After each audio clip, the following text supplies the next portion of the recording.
کیونکہ اس نے کہا جہاں دو یا تین میرے نام سے اکٹھے ہوں گے میں وہاں پر موجود ہوں گا. یقیناً اس کا مساج کی حضوری یہاں پر موجود ہے. ہاللیلویا. تو آج کا جو ٹاپک ہے میرے عزیزو جس کے بارے میں آج ہم سیکھنے والے ہیں خدا کے کلام میں سے آج ہم سیکھیں گے آزمائش کے اندر. آج کا جو ہمارا ٹاپک ہے وہ ہے آزمائش.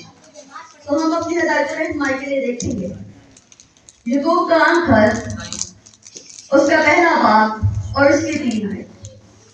یعقوب کا خط اس کا پہلا باب اور اس کی 3 آیت.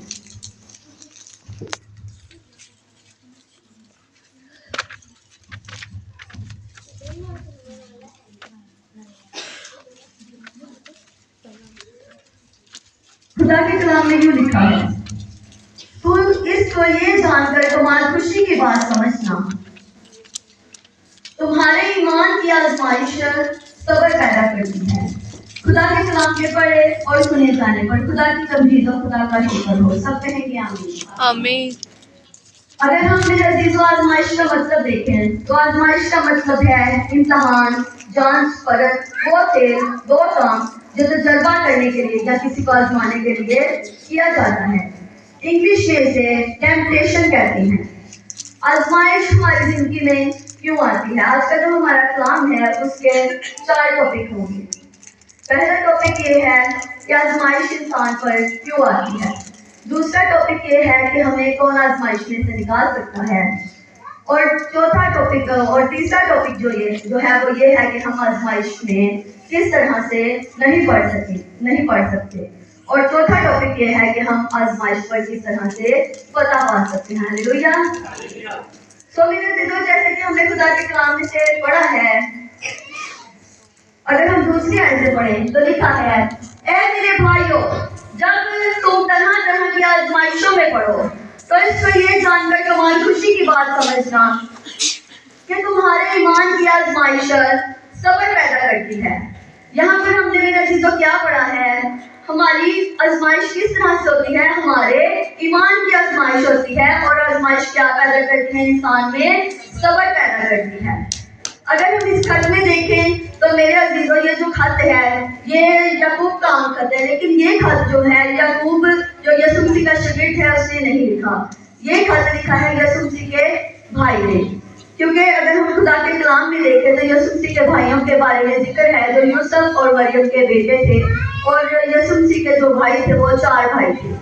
جب یسوع مسیح منادی کر رہے تھے تب یسوع مسیح پر ایمان نہیں لائے تھے. لیکن جب یسوع مسیح نے مصلوبیت کی یعنی کہ ہمارے لیے اپنی جان کا کفارہ دیا اس کے بعد ہی میرے عزیزو یہ یسوع مسیح پر ایمان لائے. اور پھر جب یہ یسوع مسیح پر ایمان لایا تو اس نے پھر یروشلم میں جو ہے خدمت کی. یہ یروشلم کی جو ہے کلیسیا کا ہیڈ بنا اور اس نے یروشلم میں خدمت کی. اور پھر یسوع مسیح کے بھائی نے خدا کے کلام میں جو ہمیں یہ یعقوب کا خط ملتا ہے یہ خط بھی یسوع مسیح کے بھائی نے لکھا ہے. اور اگر میرے عزیزو اس خط میں ہم دیکھیں تو لکھا ہے اے میرے بھائیو. اے میرے بھائیوں کا لفظ میرے عزیزو خدا کے کلام میں ان لوگوں کے لیے استعمال کیا گیا ہے جو نجات یافتہ ہیں جنہوں نے یسوع مسیح کو اپنا شخصی نجات دہندہ قبول کیا ہوا ہے. جو یسوع مسیح سے منسلک ہیں جنہوں نے یسوع مسیح کو خدا باپ کا بیٹا تسلیم کیا ہے ان کے لیے یہ لفظ استعمال ہوا ہے اے میرے بھائیو. اور یہ جو خط لکھا گیا ہے یہ ان ایمانداروں کے لیے لکھا گیا ہے جو خدا پر ایمان رکھتے تھے یسوع مسیح کو اپنا شخصی نجات دہندہ قبول کرتے تھے. تو ان کے لیے یہ خط لکھا گیا. اور پھر یعقوب نے کیا کہتا ہے اے میرے بھائیو جب تم طرح کی آزمائشوں میں پڑھو تو اس کو یہ جان کر تمہاری خوشی کی بات سمجھنا کہ تمہارے ایمان کی آزمائش صبر پیدا کرتی ہے. اگر میرے عزیزو ہم خدا کے کلام میں دیکھیں تو ہمیں خدا کے ایک بندے کی آزمائش کے متعلق پتہ چلتا ہے. اس کی آزمائش میں ہم اس ساری آزمائشوں کا مقابلہ جو ہے وہ اس اکیلے نے کیا. یعنی کہ اکثر ہم آج دیکھیں گے آج بے دینی کا دور ہے ہر کوئی کسی نہ کسی آزمائش میں ہے. لیکن جب ہم اس خدا کے بندے کی طرف دیکھتے ہیں تو ایک مرتبہ ہی اس کے اوپر آزمائشوں کا پہاڑ ہی جیسے ٹوٹ پڑا. لیکن پھر بھی میرے عزیزو اس نے خدا کی تکفیر نہ کی. ہم اپنی ہدایت و رہنمائی کے لیے دیکھیں گے ایوب پہلا باب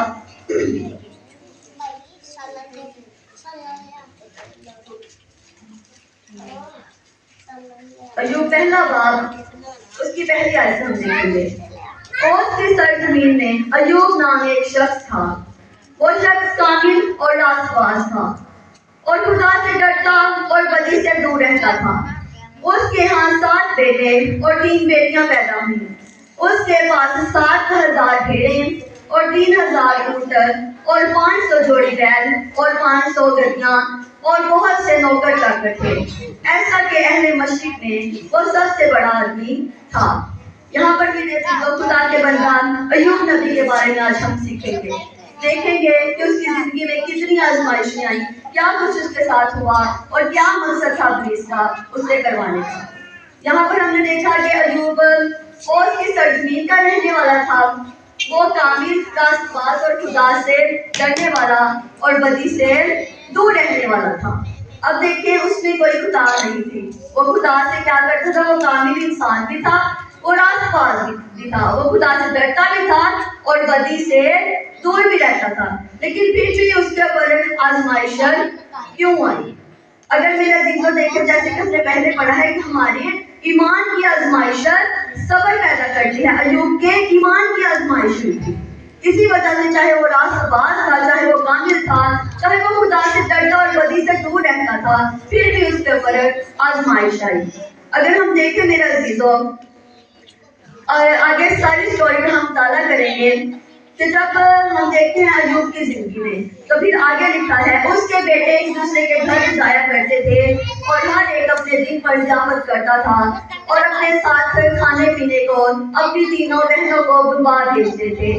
یہاں پر میرے عزیزو ہم دیکھیں تو ایوب جو بہت ہی امیر انسان تھا، وہ بہت ہی مالدار دولت مند انسان تھا، تو میرے عزیزو کیا ہوتا کہ اس کے جو بیٹے تھے وہ ہر ایک بیٹا جو تھا اپنے دن میں جب اس کا وقت ہوتا دعوت کرنے کا تو وہ اپنے بہن بھائی کو اکٹھا کرتا، اپنی بہنوں کو بلاتے اور ضیافت کرتے، اور جب ان کی ضیافت کے دن پورے ہو جاتے تو ایوب یہاں پر لکھا ہے تو ایوب انہیں بلوا کر پاک کرتا اور صبح کو سویرے اٹھ کر ان سبوں کے شمار کے موافق سوختنی قربانیاں چڑھاتا تھا، کیونکہ ایوب کہتا تھا کہ شاید میرے بیٹوں نے کچھ خطا کی ہو اور اپنے دل میں خدا کی تکفیر کی ہو۔ یوں ایوب ہمیشہ ایسا ہی کیا کرتا تھا۔ یہاں پر میرے عزیزو خدا کا بندہ ایوب اس حد تک خدا سے ڈرتا تھا کہ جب اس کے بیٹے بیٹیوں کی ضیافت کے دن پورے ہو جاتے تو وہ صبح سویرے اٹھ کر ان سبوں کو اکٹھا کرتا اور ان کے لیے قربانیاں چڑھاتا کہ کہیں ان سے کوئی خطا نہ ہو گئی ہو، کوئی انہوں نے نافرمانی نہ کر دی ہو جس کی وجہ سے خدا ہم سے ناراض ہو جائے۔ وہ اس قدر خدا سے محبت کرتا، خدا سے پیار کرتا تھا۔ تو کیا ہوتا ہے؟ خدا کے کلام میں لکھا ہے اور ایک دن خدا کے بیٹے آئے کہ خداوند کے حضور حاضر ہوں، اور ان کے درمیان شیطان بھی آیا اور خداوند نے شیطان سے پوچھا کہ تو کہاں سے آتا ہے؟ شیطان نے خداوند کو جواب دیا کہ زمین پر ادھر ادھر گھومتا پھرتا اور اس میں سیر کرتا ہوا آیا ہوں۔ خداوند نے شیطان سے کہا کیا تو نے میرے بندہ ایوب کے حال پر بھی کچھ غور کیا؟ کیونکہ زمین پر اس کی طرح کامل اور راست باز آدمی جو خدا سے ڈرتا اور بدی سے دور رہتا ہو کوئی نہیں۔ یہاں پر اب میرے عزیزو کیا ہو رہا ہے؟ شیطان آیا ہے خدا کے پاس، جب خدا کے بیٹے جو ہیں خدا کے حضور میں آئے ہیں۔ اگر ہم دیکھیں میرے عزیزو، شیطان کو تو خدا نے آسمان سے گرا دیا ہے۔ شیطان کو خدا نے آسمان سے گرا دیا تھا جب اس نے نافرمانی کی، اور ساتھ ان فرشتوں کو بھی گرا دیا تھا جنہوں نے نافرمانی کی تھی۔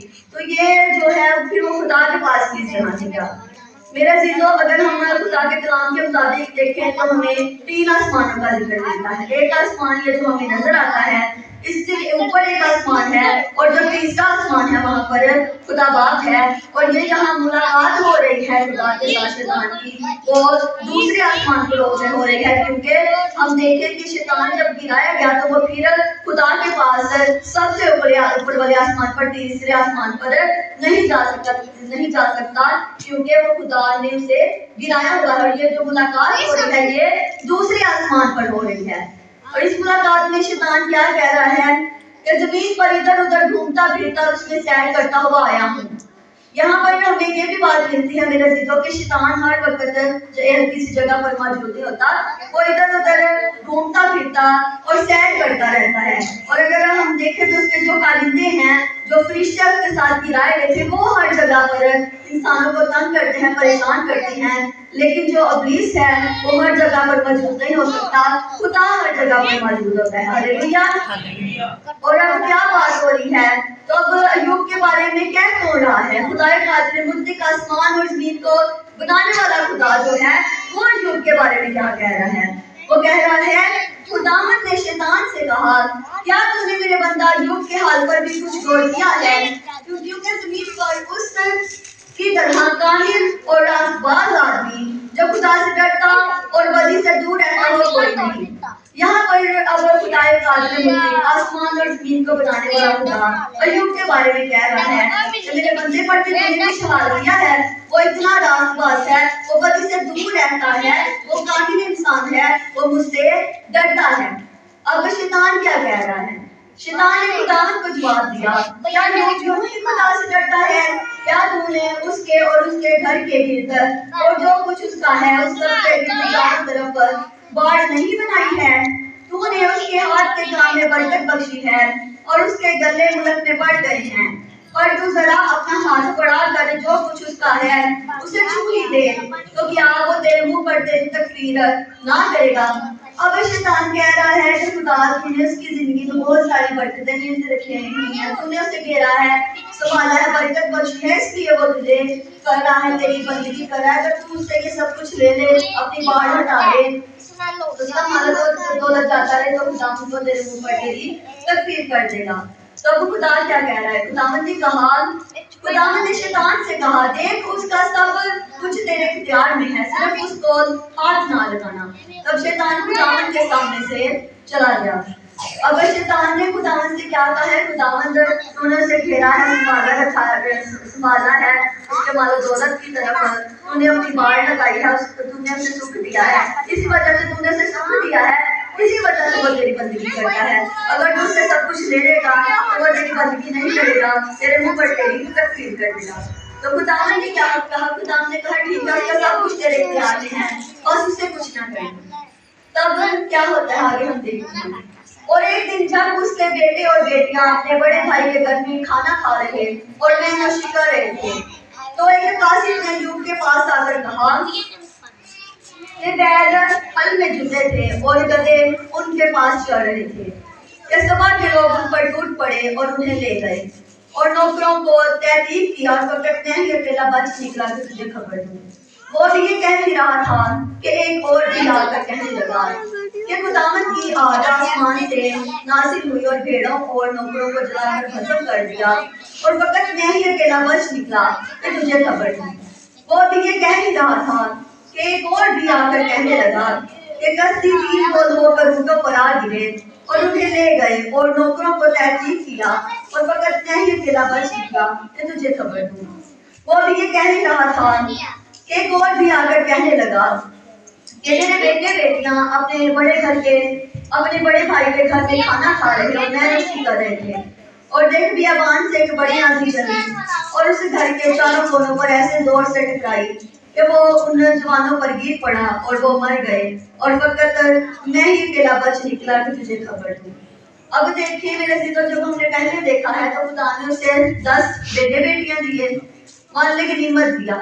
تو اب کیا ہوتا ہے کہ جب شیطان نے کہا خدا سے اگر تو اس سے سب کچھ لے لے تو وہ تیرے منہ پر تیری تکفیر کر دے گا، تو یہاں پر اس کا مال و دولت جاتا رہا، سب کچھ جو کچھ تھا اس کا ایک ہی دن میں چلا گیا، حالانکہ اس کے بچے بھی جو ہیں ایک ہی دن میں مر گئے، لیکن پھر بھی اس نے آگے کیا کیا ہم دیکھتے ہیں۔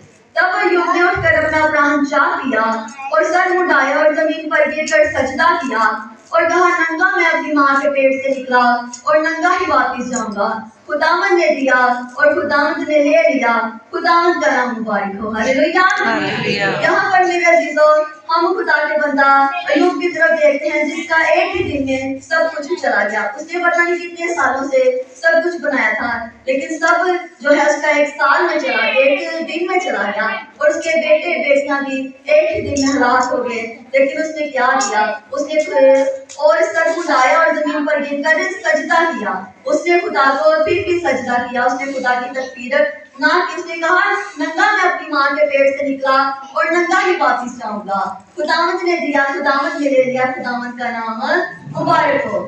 آج میرے عزیزوں ہم بھی بہت ساری آزمائشوں میں گرے ہوئے ہیں، تو اس کا مقصد کیا ہے ابلیس کا؟ بس یہ کہنا، یہ آپ سے کہلوانا وہ چاہتا ہے کہ ہم خدا کو چھوڑ دیں، اس کی راہ پر چلیں، ہم شارٹ کٹ لے لیں، کیونکہ خدا کی راہ کا جو راستہ ہے وہ ہے ٹکڑا ہے، وہ آزمائشوں سے بڑا ہوا ہے۔ کیونکہ خدا کے کلام میں اگر ہم تموتھیوس کے خط میں دیکھیں تو اس کے 3 باب پر، دوسرا تموتھیوس 3 باب پر اس کی 12 آیت میں لکھا ہے، جو بھی لوگ یسوع مسیح میں دینداری کے ساتھ زندگی گزاریں گے ان کا ستایا جانا ضرور ہے۔ اگر ہم یسوع مسیح کے ساتھ زندگی گزارنا چاہتے ہیں تو آزمائشیں آئیں گی، لیکن پھر ہمیں ایوب کی طرح کیا کرنا ہے؟ خدا کو سجدہ کرنا ہے، اور جو بھی ہماری زندگی میں آزمائشیں آئیں گی ان کا ڈٹ کے مقابلہ کرنا ہے، جیسے ایوب کر رہا ہے۔ اس نے ڈٹ کے مقابلہ کیسے کیا ہے آزمائشوں کا؟ اس نے خدا کو پھر بھی سجدہ کیا ہے، چاہے اس کا سب کچھ چلا گیا ہے۔ ہاللیلویہ۔ آج ہمیں بھی ضرورت اس بات کی ہے کہ چاہے ہم جس مرضی آزمائش میں ہیں، ہمیں خدا کو سجدہ کرنا ہے، خدا کو نہیں چھوڑنا، کیونکہ وہی ہمیں اس سے نکالنے کی قدرت رکھتا ہے۔ اور اب ہم آگے دیکھیں تو لکھا ہے، ان سب باتوں میں ایوب نے نہ تو گناہ کیا اور نہ خداوند پر بیجا کام کا عیب لگایا۔ اب یہاں پر ہم دیکھتے ہیں کہ ایوب نے پھر بھی گناہ نہیں کیا، اس نے خدا پر بیجا عیب نہیں لگایا، اس نے خدا کو کچھ نہیں کہا کہ خداوند تو نے میرا مال و دولت لے لیا، تو نے میرے بیٹے بیٹیاں جو ہیں دنیا سے تیرے پاس چلے گئے ہیں، اس نے کچھ نہ کیا۔ تو پھر بھی اس نے کیا کیا؟ اس نے خدا کو سجدہ کیا۔ اس نے کیا کہا؟ خداوند نے دیا، خداوند نے لے لیا، خداوند کا نام مبارک ہو۔ اس نے پھر بھی خدا کو سجدہ کیا، خدا کی بڑائی کی، اور خدا پر جو ہے کوئی بھی الزام نہ لگایا۔ آگے ہم دیکھتے ہیں میرے حضور دوسرے باب میں، پھر ایک دن خدا کے بیٹے آئے کہ خداوند کے حضور حاضر ہوں، اور شیطان بھی ان کے درمیان آیا کہ خداوند کے آگے حاضر ہو۔ اور خداوند نے شیطان سے پوچھا کہ تو کہاں سے آتا ہے؟ شیطان نے خداوند کو جواب دیا کہ زمین پر ادھر ادھر گھومتا پھرتا اور اس میں سیر کرتا ہوا آیا ہوں۔ خداوند نے شیطان سے کہا، کیا تو نے میرے بندہ یوسف کے حال پر بھی کچھ غور کیا؟ کیونکہ زمین پر اس کی طرح کامل اور راست باز آدمی جو خدا سے ڈرتا اور بدی سے دور رہتا ہو کوئی نہیں، اور وہ تو نے مجھ کو بھارا کہ بے سبب اسے ہلاک کروں، تو بھی وہ اپنی راستے پر قائم ہے۔ اب یہ خدا کے پاس پھر آ گیا ہے شیطان، وہ کہہ رہا ہے، وہ خدا نے کہا ہے ہاں کدھر سے آیا ہے؟ اس نے بولا ہے زمین پر ادھر ادھر گھومتا اور سیر کرتا ہوا آیا ہوں۔ خدا نے پھر اسے ریپیٹ کیا، اس نے کہا ہاں تو نے تو اس کا سب کچھ برباد کر دیا، مجھے بھی ابھارا کہ میں اس کو ہلاک کر دوں، بھیجا اسے ہلاک کر دوں، لیکن پھر بھی وہ اپنی راستے پر قائم ہے، اس نے میری تکفیر نہیں کی، وہ ابھی بھی میرے ساتھ ہے، اس نے میرا ساتھ نہیں چھوڑا۔ تو آگے شیطان کیا کہہ رہا ہے؟ شیطان نے خداوند کو جواب دیا کہ کھال کے بدلے کھال بن گیا، اور بلکہ انسان اپنا سارا مال اپنی جان کے بدلے دے ڈالے گا، اب فقط اپنا ہاتھ بڑھا کر اس کی ہڈی اور اس کے گوشت کو چھو دے تو وہ تیرے منہ پر تیری تکفیر کرے گا۔ خداوند نے شیطان سے کہا کہ دیکھ وہ تیرے اختیار میں ہے، فقط اس کی جان محفوظ رہے۔ یہاں پر اب میرے عزیزو ہم کیا دیکھ رہے ہیں کہ اب شیطان پھر بھی نہیں رک رہا، کہ وہ کہہ رہا ہے کہ خداوند ابھی تو بس اس کا مال و دولت کیا ہے، اس کے بچے گئے ہیں، تو ابھی جو ہے خدا اس کے بارے میں کہہ رہے ہیں، ہاں پھر بتا میرے بندے نے تو ابھی بھی میرا پیچھا نہیں چھوڑا، وہ تو ابھی بھی میرے ساتھ، اس نے تو مجھے سجدہ کیا ہے۔ اس نے کہا خداوند نے دیا، خداوند نے لیا، خداوند کا نام مبارک ہو۔ لیکن شیطان ابھی پھر بھی باز نہیں آ رہا، وہ خدا کو کیا کہہ رہا ہے؟ وہ کہہ رہا ہے، شیطان نے خداوند کو جواب دیا کہ کھال کے بدلے کھال، بلکہ انسان اپنا سارا مال اپنی جان کے لیے دے ڈالے گا۔ یہاں پر اپنے ہم کیا کہہ رہے ہیں، ہم کیا دیکھ رہے ہیں خدا کے کلام میں سے کہ شیطان خدا کو کیا کہہ رہا ہے، جو تو نے اس کے گرد بھی باڑ لگائی ہوئی نا، اگر تو اسے بھی ہٹا دے گا تو پھر وہ تیرے منہ پر تیری تکفیر کر دے گا۔ خدا نے کہا ٹھیک ہے یہ بھی تیرے اختیار میں ہے، لیکن تو اس کی جان کو کچھ نہ کرنا۔ تو ہم کیا دیکھتے ہیں میرے عزیزو؟ آگے دیکھیں گے ہم، تب شیطان خداوند کے سامنے سے چلا گیا اور ایوب کو تلوے سے چاند تک دردناک کوڑوں سے دکھ دیا، اور وہ اپنے کو کھجانے کے لیے ایک ٹھیکرا لے کر لاٹ پر بیٹھ گیا۔ اب اس کی بیوی اس سے کہنے لگی کہ کیا تو اب بھی اپنی راستے پر قائم رہے گا؟ خداوند کی تکفیر کر اور مر جا۔ اور اس نے اس سے کہا کہ تو نادان عورتوں کی سی باتیں کرتی ہے، کیا ہم خدا کے ہاتھ سے سکھ پائیں اور دکھ نہ پائیں؟ ان سب باتوں میں ایوب نے اپنے لبوں سے صداقت نہ کی۔ ہاللیلویا۔ یہاں پر ہمیں بہت بابرکت بات ملتی ہے میرے عزیزوں، جب آپ دیکھتے ہیں ہم شیطان نے کیا کیا، اس کے سر سے لے کر اس کے پاؤں تک جو ہے اسے دردناک پھوڑوں سے اذیت دی۔ تو اس کا یہ حال دیکھ کر اس کی بیوی کیا کہہ رہی ہے؟ اس نے کہا، تب اس کی بیوی اس سے کہنے لگی کہ کیا تو اب بھی اپنی راستے پر قائم رہے گا؟ خداوند کی تکلیف کر اور مر جا۔ یہاں پر جو ہے ہم دیکھتے ہیں کہ ایوب کی بیوی تو کسی جو ہے برے حال میں نہیں ہے، اس کو تو وہ پھوڑے نہیں نکلے، تو وہ پھر بھی اپنے شوہر کو دیکھ کے وہ کہہ رہی ہے کہ جو ہے خدا کی تکلیف کر اور مر جا۔ لیکن جو ایوب جو ہے، جو درد میں ہے، جو تکلیف میں ہے، وہ کیا کہہ رہا ہے؟ پر اس نے اس سے کہا کہ تو نادان عورتوں کی سی باتیں کرتی ہے، کیا ہم خدا کے ہاتھ سے سکھ پائیں اور دکھ نہ پائیں؟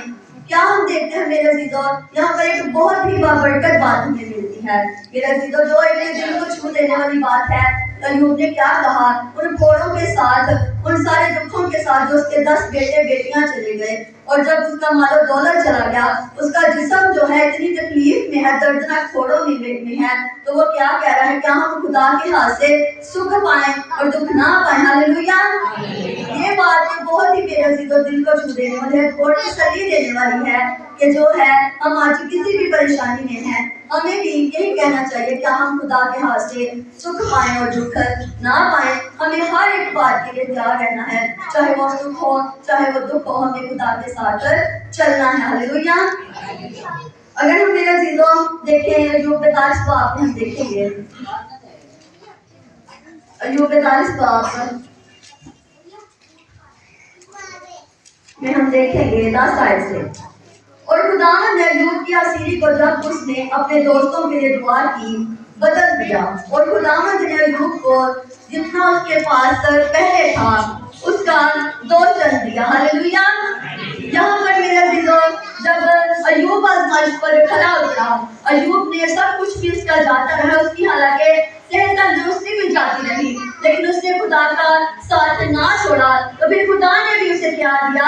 خدا نے اسے 2 چن دیا، جو اس کے پاس پہلے تھا، جو اس کا چلا گیا تھا، خدا نے اس کا دگنا اسے لوٹایا۔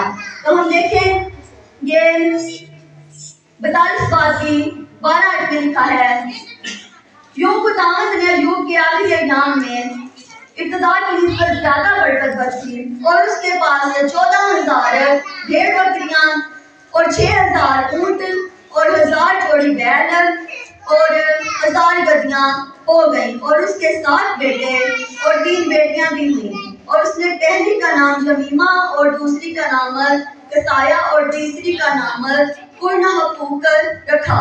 یہاں پر میرے عزیزوں ہم دیکھتے ہیں پھر جب ایوب آزمائش پر کھڑا اترا، تو پھر خدا نے اسے کن چیزوں سے نوازا؟ خدا نے اسے 2 چن سے نوازا۔ خدا نے اس کا جو پہلا مال تھا اسے دگنا کر کے لوٹایا، اور جو بیٹے بیٹیاں ہیں خدا نے پھر سے اسے 7 بیٹے اور 3 بیٹیاں دی، اور جو بیٹیاں دی وہ اس علاقے کی سب سے خوبصورت عورتیں تھیں۔ اور اگر ہم دیکھیں میرے عزیزوں کہ اس کے بعد ایوب نے کتنی عمر پائی، تو خدا کے کلام میں لکھا ہے، اور اس کے بعد ایوب 140 برس جیتا رہا اور اپنے بیٹے اور پوتے 4تھی پشت تک دیکھے، اور ایوب نے بڈھا اور عمر رسیدہ ہو کر وفات پائی۔ ہاللیلویا۔ یہاں پر میرے عزیزوں اب جو ہے آزمائش کا رزلٹ کیا آیا ہے؟ خدا نے اسے 2 چن دیا، اور اس نے جو ہے آزمائش کے بعد کتنی عمر پائی؟ 140 برس اس نے عمر پائی، اور اس کے بیٹے بیٹیاں جو پھر سے 10 ہو گئے، 10 اس کے خدا کے پاس بیٹے بیٹیاں تھے، اور 10 اس زمین پر خدا نے اسے بیٹے بیٹیاں دیے۔ ہاللیلویا۔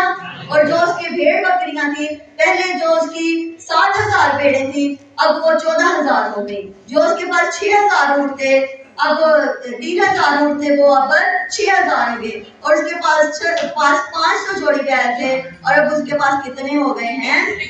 1000 جوڑی بیل ہو گئے ہیں، اور بیٹے بیٹیاں بھی کتنے ہو گئے ہیں؟ 10 خدا کے پاس ہیں، اور 10 جو ہیں اس کے پاس ہیں۔ خدا نے اسے 2 چن دیا، خدا نے اسے پھر عمر کی درازی بھی دی۔ اگر ہم دیکھیں تو خدا کے کلام میں ہم نے دیکھا ہے کہ وہ اس آزمائش کے بعد بھی 140 برس تک جیتا رہا۔ اور اپنے بیٹے اور پوتے چوتھی پشت تک دیکھے. ہاللویا. جب ہم دیکھتے ہیں میرے عزیزو تب آزمائش میں جب ایوب تھا تو کسی نے یہ نہیں سوچا ہوگا, اس پر سب نے یہی سوچا ہوگا کہ جس کا مال و دولت چلا گیا, اس کے بچے مر گئے ہیں, یہ بھی تکلیف میں ہے, اس نے ایک دن مر جانا ہے. لیکن کسی نے یہ نہیں سوچا کہ وہ خدا کی جو آزمائش آئی ہے اس کے ایمان پر, وہ اپنی آزمائش پر کھرا اترا ہے. تو پھر کیا ہوتا ہے, خدا نے اسے 2 چند دیا, خدا نے اسے سب کچھ ڈبل دیا. ہاللویا. اسی طرح سے آج جو ہمارا ٹاپک تھا جس کی طرف ہم پھر سے آئیں گے, ایوب پہلا باب اور اس کی 3 آیت. یہاں پر جو ایوب کے ایمان کی جو آزمائش ہوئی ہے, اس نے ایوب نے کیا پیدا کیا ہے؟ تمہارے ایمان کی آزمائش صبر پیدا کرتی ہے. آزمائشیں اس لیے انسان پر آتی ہیں, اور ان آزمائشوں میں کیا ہوتا ہے, انسان کے ایمان کی آزمائش ہوتی ہے. انسان کس حد تک ایمان میں مضبوط ہے, کس حد تک وہ خدا کے قریب ہے, کس حد تک وہ خدا پر بھروسہ رکھتا ہے. یا وہ سکھ میں ہی خدا پر بھروسہ رکھتا ہے, اور جب دکھ آئے گا وہ بھروسہ نہیں رکھے گا. ایوب کی زندگی میں ہم دیکھیں تو اس نے سکھ میں بھی خدا پر بھروسہ رکھا اور دکھ میں بھی خدا پر بھروسہ رکھا. اور یاد ہے تمہارے ایمان کی آزمائش صبر پیدا کرتی ہے. تو ہم ایوب خدا کے کلام میں ہم دیکھتے ہیں تو ایوب نبی کو کیا کہا گیا ہے, ایوب نبی کو صابر کہا گیا ہے.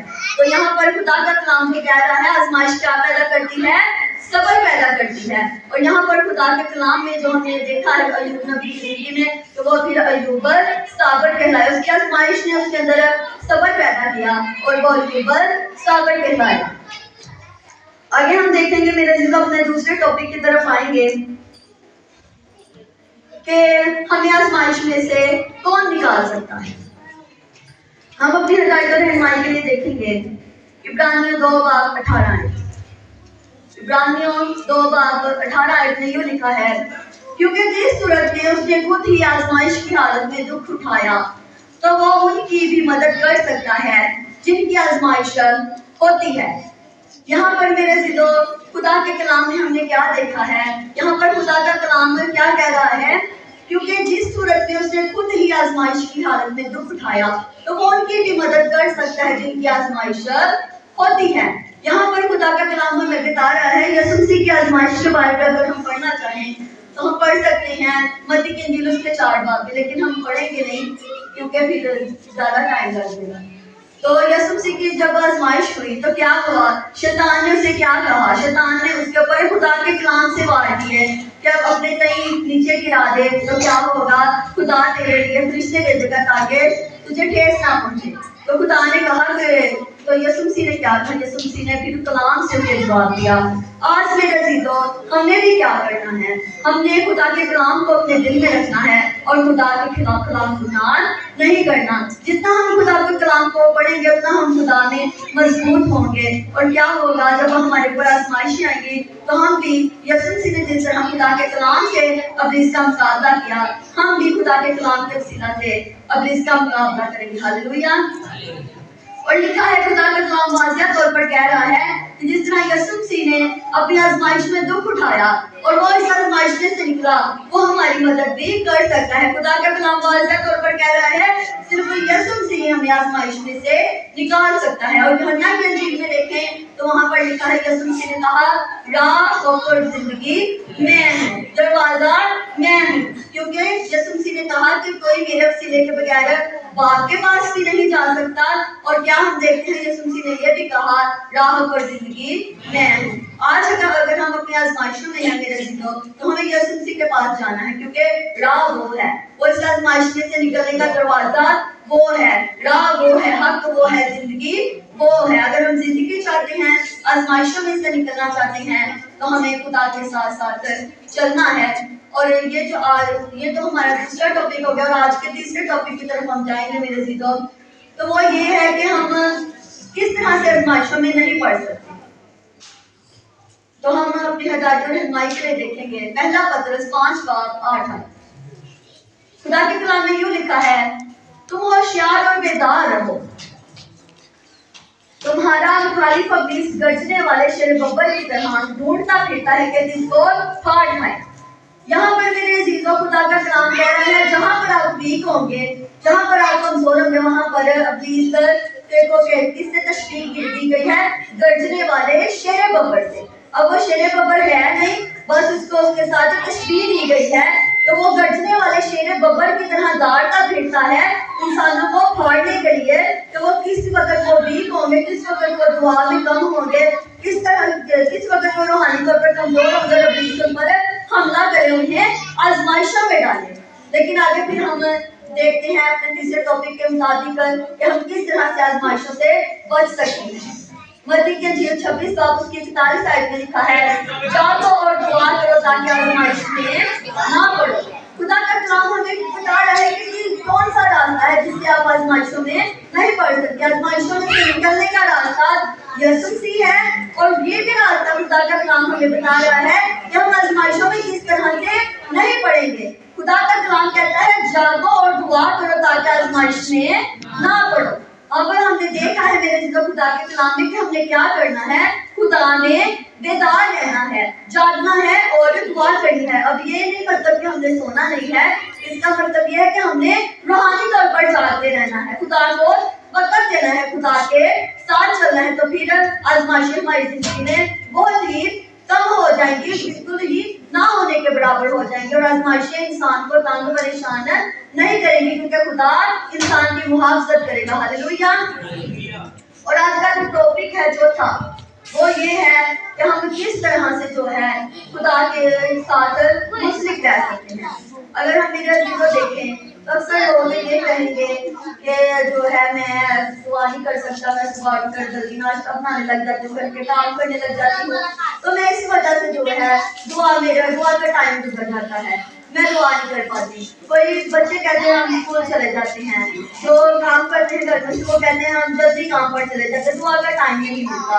رات کو ہم دیکھیں تو وہ کہتے ہیں جی ہم جلدی سو گئے تھے، ہمیں یہ کام تھا، میں زیادہ تھکا ہوا تھا، مجھ سے دعا نہیں ہوئی. کیونکہ خدا کا کلام یہاں پر بھی ہمیں راستہ بتا رہا ہے.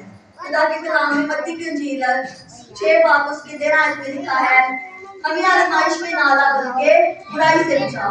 یہاں پر اگر ہم دیکھیں تو خدا نے یسوع مسیح نے جو ہمیں دعا سکھائی ہے اس میں کیا لکھا ہوا ہے، آدمی آزمائش میں نہ لا. اگر آپ کے پاس وقت نہیں ہے میرے سے جو دعا کرنے کا تو کوئی پرابلم نہیں ہے، خدا نے ہمیں دعا سکھائی ہوئی ہے. اگر ہم دعا نہیں کر سکتے تو ہمیں دعائیں ربانی ہی پڑھ لینی چاہیے، کیونکہ اس میں لکھا ہے ہمیں آزمائش میں نہ لا. اس میں بھی ہمارے خدا نے ہمیں راستہ بتایا ہے آزمائشوں میں نہ پڑھنے کا، کہ اگر ہمارے پاس نہیں وقت دعا کرنے کا تو دعائیں ربانی پڑھنے میں کتنا 1 منٹ لگ جاتا ہے، 1 منٹ سے بھی کم لگتا ہوگا. تو جو دعا نہیں کر سکتے آج ان کے لیے یہ ہے کہ یسوع مسیح نے جو ہمیں دعا سکھائی ہے ہم وہی دعا کر لیں اور کہیں ہمیں آزمائش میں نہ لا بلکہ برائی سے بچا. تو آج میرے عزیزوں ہم نے جو 4 ٹاپک سیکھے ہیں، پہلا یہ ہے کہ آزمائش انسان میں کیا پیدا کرتی ہے، اور انسان کی آزمائش انسان کی کس طرح سے آزمائش ہوتی ہے. آزمائش ہوتی ہے انسان کے ایمان کی، اور آزمائش انسان میں صبر پیدا کرتی ہے. اور ہمیں آزمائش میں سے کون نکال سکتا ہے؟ یسوع سے ہمیں آزمائش میں سے نکال سکتا ہے. اور اگر ہم آزمائش میں پڑھنا ہی نہیں چاہتے تو ہم نے بیدار رہنا ہے، روحانی طور پر جاگتے رہنا ہے اور دعا کرنی ہے. اور اگر دعا کا وقت نہیں ہے تو میرے عزیزوں ہم یہ جو یسوع مسیح نے دعا سکھائی ہے اس میں ہی ہمیں آزمائش میں نہ لا. اور اگر دعا کا وقت نہیں ہے تو ہمیں دعائیں ربانی ہی پڑھ لینی چاہیے. ہاللویا. تو خدا آج کے کلام کے سب کو